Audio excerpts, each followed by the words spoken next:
माझ्या पद्धतीने तुम्ही हळदी मिठाचं चिकन जर बनवला तर चटणी टाकून बनवायची रेसिपी तुम्ही विसरूनच जाल, इतकी टेस्टी लागते। त्यासाठी लागणारं साहित्य मी इन्स्टामार्ट वरून मागवलेलं आहे। दही, मिरच्या, जिरं आणि काकडी। मॅरिनेशनला हळद, दही आणि मीठ लावून मिरची लावून मी मॅरिनेट करायला ठेवलेलं आहे अर्धा तास।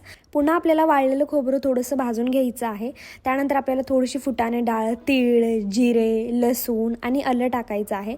इकडे कांदा आपला थोडाफार भाजत आला ना, मग त्याच्यामध्ये आपण मॅरिनेट केलेलं चिकन टाकून द्यायचं आहे, मिक्स करायचं आहे व्यवस्थित। नंतर त्याच्यामध्ये आपल्याला टोमॅटो टाकायचा आहे आणि एका प्लेटमध्ये पाणी ठेवून वरती फक्त ठेवायचं, जेणेकरून आत पाणी सुटेल त्याचं। तोपर्यंत हा जो मसाला आपण काढून ठेवला होता तो भाजायचा, जोपर्यंत तीळ तडतड वाजत नाही ना तोपर्यंत भाजायचं। आपल्याला एका मिक्सरच्या भांड्यात काढायचं आहे, त्यामध्ये पहिलीच मी कोथिंबीर आणि भाजलेलं खोबरं पण टाकलेलं आहे।